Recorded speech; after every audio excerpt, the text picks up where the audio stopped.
Sulekha Gupta. Class 9 की first year है, paper second, chapter हमारा 8 है, सामाजिक समूह। ये इसका सेकंड पार्ट है। पहले पार्ट में हमने आपकी इसकी कुछ परिभाषाएं बताई, इसकी कुछ विशेषताएं बताई थी। अब हम पढ़ रहे हैं इसका सेकंड पार्ट, समूह का वर्गीकरण या आधार। स्टूडेंट्स, आपने देखा कि सामाजिक समूह क्या होता है। हमने आपको बताया कि मनुष्य एक सामाजिक प्राणी है, वह समाज के बिना नहीं रह सकता है। समूह में रहकर ही उसकी कुछ अपनी आवश्यकताओं की पूर्ति की जा सकती है। समूह में ही मनुष्य के अंदर हम की भावना जागृत होती है। एक दूसरे के सुख दुख में वह अपनी सहायता करता है। समूह के कई प्रकार के होते हैं, जैसे कि सदस्यों की संख्या के आधार पर छोटे व बड़े समूह। सदस्यों की संख्या अगर कम होगी तो समूह का आकार छोटा होगा, और सदस्यों की संख्या अगर अधिक होगी तो समूह बड़े होंगे। औपचारिक व अनौपचारिक समूह। स्थायित्व के आधार पर स्थायी और अस्थायी समूह।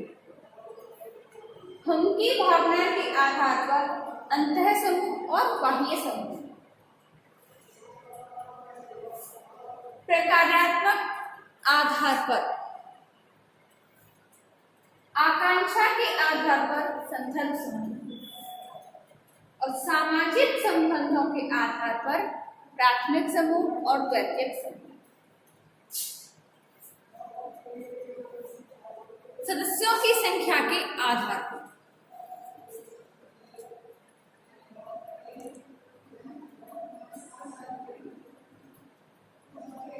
छोटे समूह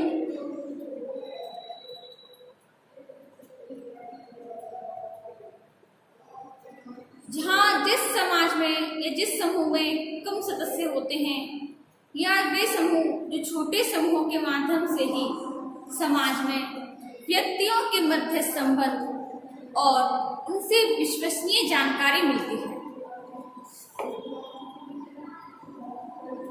मनुष्य की समाज में ऐतिहासिक निरंतरता केवल छोटे समूह के रूप में होती है।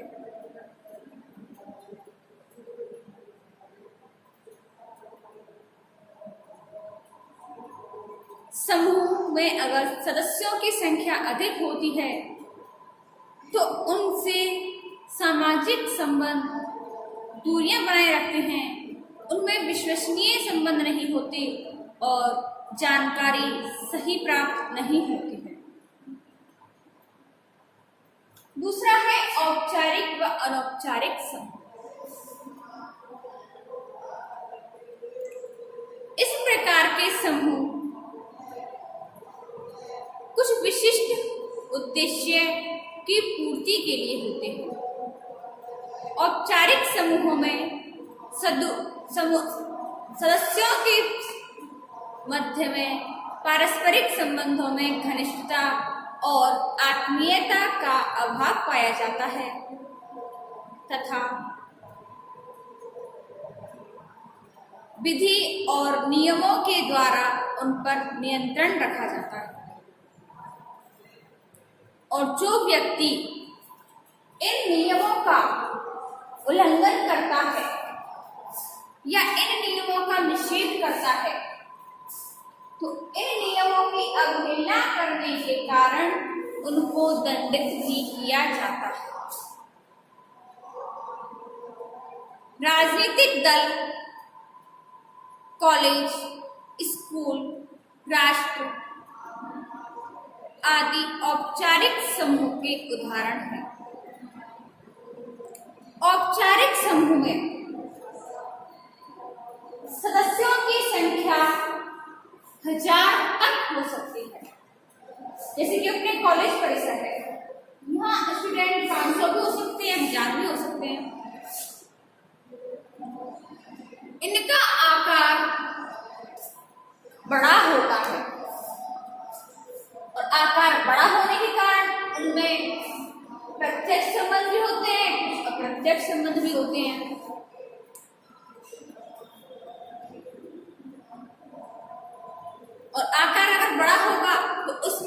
व्यक्ति के स्थान पर उसके कार्य का अधिक महत्व होता है।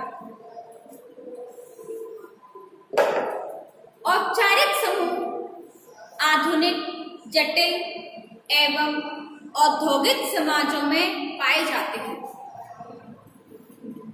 औपचारिक समूहों में द्वैतिक समूहों की विशेषताएं पाई जाती हैं। ये बहुत निकट होते हैं।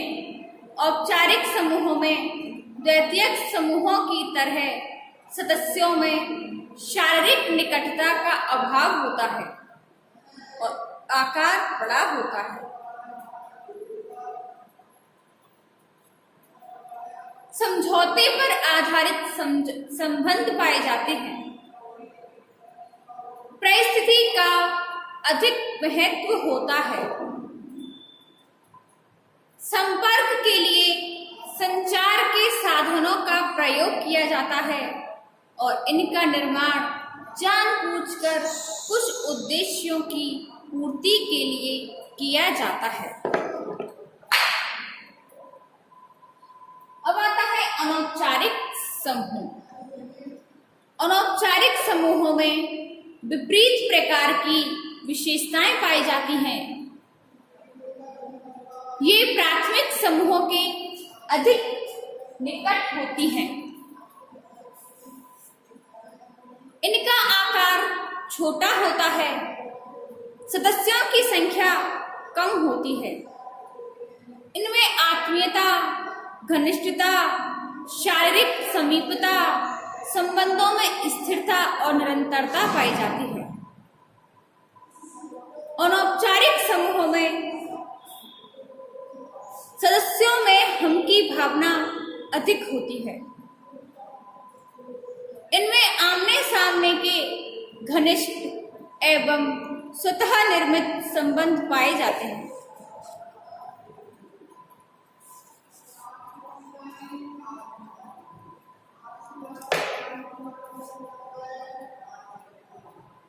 अब आता है स्थायित्व के आधार पर स्थायी व अस्थायी समूह। स्थायित्व के आधार पर समूहों को दो भागों में बांटा जाता है, स्थायी समूह और अस्थायी समूह। कुछ समूह सार्वभौमिक प्रकृति के होते हैं, जैसे कि परिवार, नातेदारी समूह, शिक्षण संस्था, जिनकी हर समय आवश्यकता बनी रहती है। ये समूह स्थिर समूहों की श्रेणी में आते हैं। कुछ अस्थिर समूह भी पाए जाते हैं, जैसे कि भीड़, श्रोतागण, जो कि बहुत कम समय के लिए समूह के रूप में बने होते हैं। कुछ समूह किसी विशिष्ट उद्देश्य को लेकर बनाए जाते हैं। कुछ उद्देश्यों की पूर्ति के लिए वे स्वतः ही समाप्त हो जाते हैं।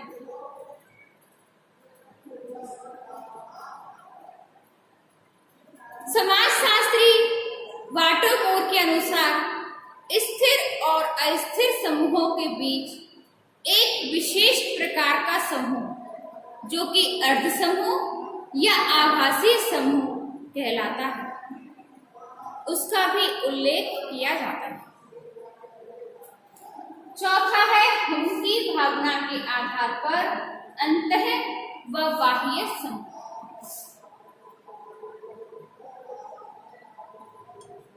हम की भावना के आधार पर दो भागों में बटा हुआ है, अंतः समूह और बाह्य समूह। अंतः समूह को हम समूह भी कह सकते हैं और बाह्य समूह को वे समूह के नाम से भी जाना जा सकता है।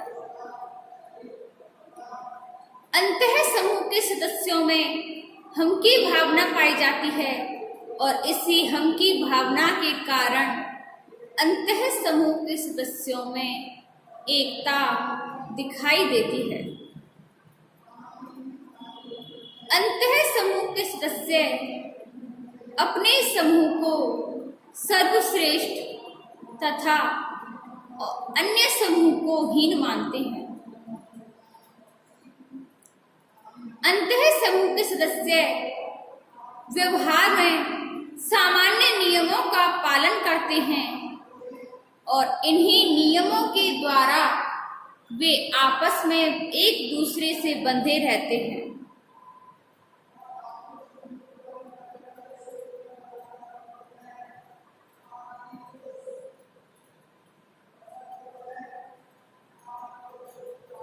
बाह्य समूह में वे सभी विशेषताएं पाई जाती हैं जो कि एक अंतः समूह में होती हैं। अंतः समूह और बाह्य समूह एक दूसरे के विपरीत विशेषताओं वाले नहीं होकर के केवल इनमें हम की भावना और वे की भावना पर आधारित होते हैं।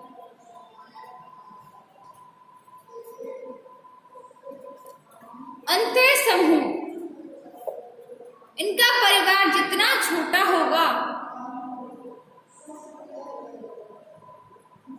एवं विश्व जितना व्यापक होगा या विस्तृत होगा,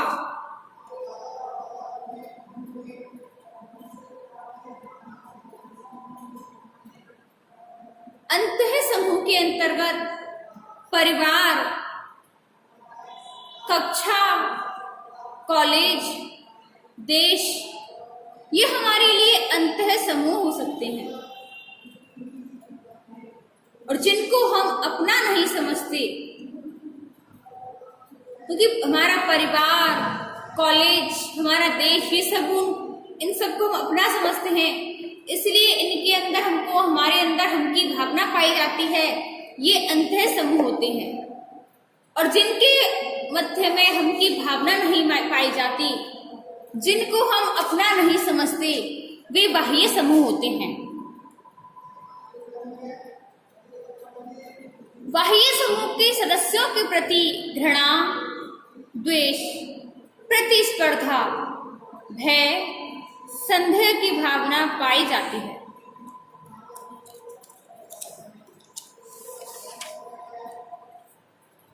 अब आता है प्रकार्यात्मक आधार पर।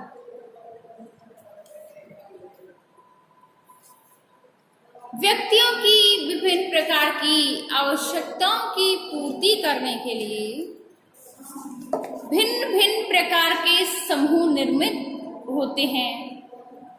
व्यक्ति की शैक्षिक, व्यावसायिक, राजनीतिक, बौद्धिक, कलात्मक, मनोरंजनात्मक आवश्यकताओं की पूर्ति इसी आधार पर बने समूहों के माध्यम से होती है। नगरों में अनेक शिक्षण संस्थाएं, व्यावसायिक संघ, राजनीतिक दल, क्लब, संगीत मंडली दिखाई देती हैं। इन समूहों को ऐच्छिक और अनैच्छिक समूह के रूप में भी जाना जाता है। छठवां है आकांक्षा के आधार पर संदर्भ समूह।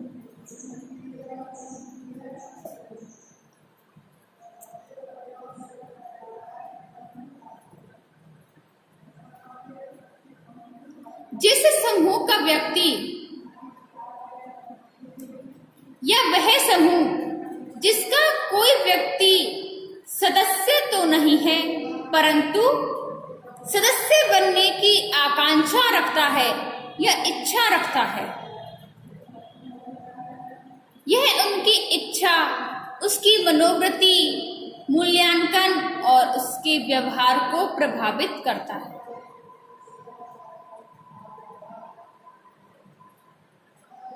सातवां है सामाजिक संबंधों के आधार पर। सामाजिक संबंधों के आधार पर चार्ल्स फूले ने इनको दो भागों में डिवाइड किया है, प्राथमिक समूह और द्वितीयक समूह। प्राथमिक समूह में हमारे परिवार हैं, मित्र हैं, पड़ोसी हैं, साथी हैं, मिलने वाले लोग हैं, ये सभी प्राथमिक समूह के अंतर्गत आते हैं। इनके साथ हमारा प्रत्यक्ष संबंध होता है। और द्वितीयक समूह,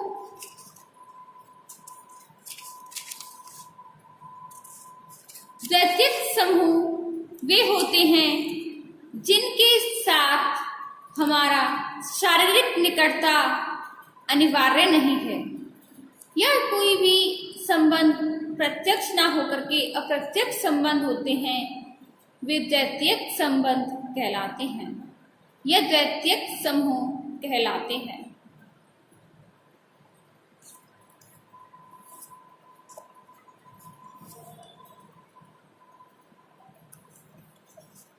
अब हम प्राथमिक समूह को थोड़ा डिटेल में देखते हैं।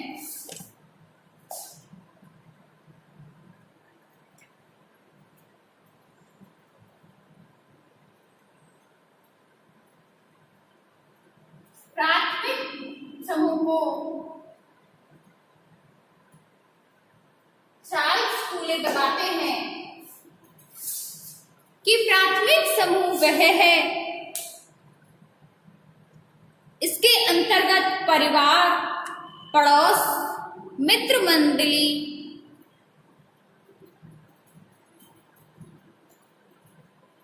क्रीड़ा समूह, साथी होते हैं। इनके साथ हमारा प्रत्यक्ष संबंध होता है, वे प्राथमिक समूह होते हैं। चार्ल्स कूले ने, इनकी पुस्तक है एक सोशल ऑर्गेनाइजेशन। चार्ल्स कूले की पुस्तक है social organization. Social organization Charles Cooley ने अपनी पुस्तक सोशल ऑर्गेनाइजेशन में इसका वर्णन किया है। ये इन्होंने 1909 में लिखी थी। इसके अंतर्गत बताया है कि प्राथमिक समूह उन समूह को कहते हैं जिसके सदस्यों में आमने सामने के संबंध पाए जाते हों, अर्थात सदस्य एक दूसरे के संपर्क में प्रत्यक्ष रूप से आते हों। इस प्रकार के संपर्क में आने वाले लोगों में मित्र होते हैं, पड़ोसी होते हैं, साथी हैं, परिवार के सदस्य हैं।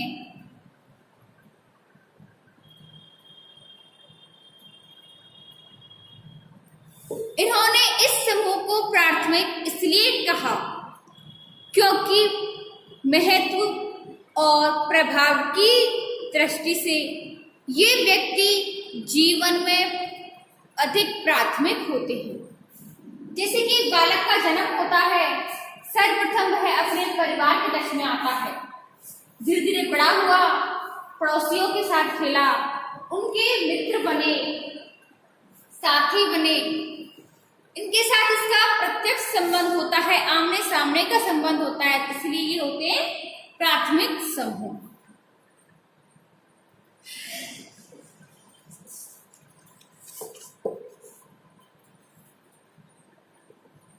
प्राथमिक समूह की कुछ विशेषताएं होती हैं।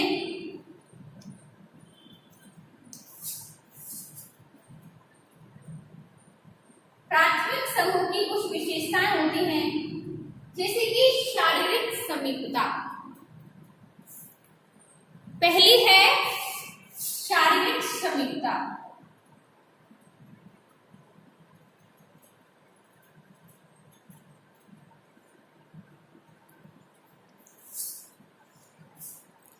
प्राथमिक समूह के सदस्यों में शारीरिक समीपता का अधिक महत्व होता है, क्योंकि अगर शारीरिक समीपता होगी तो व्यक्तियों में घनिष्ठ संबंध अधिक होगा, क्योंकि एक दूसरे के साथ या एक दूसरे के निकट होने के कारण, समीप होने के कारण ही साथ साथ उठने बैठने, खाने पीने, साथ साथ पढ़ने, बातचीत करने से उनमें विचारों और भावनाओं का आसानी से आदान प्रदान हो जाता है। दूसरा है समूह का छोटा या लघु आकार।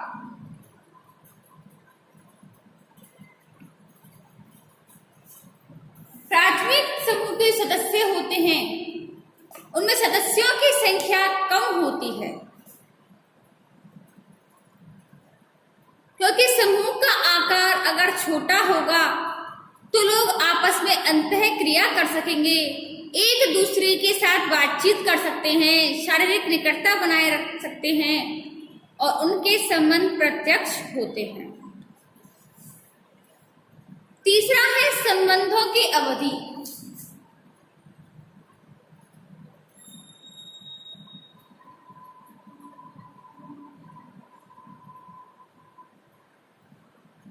संबंधों की अवधि, संबंधों की अवधि का घनिष्ठता से सीधा संबंध है, क्योंकि संबंधों का समय जितना लंबा होगा उतनी ही घनिष्ठता अधिक होती है और संबंधों में घनिष्ठता का होना प्राथमिक संबंधों का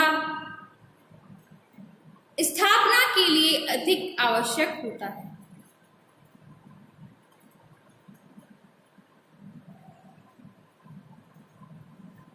ये थी हमारी प्राथमिक समूह की भौतिक विशेषताएं।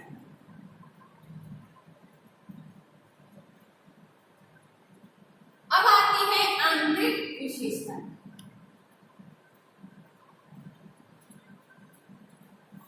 आंतरिक विशेषताएं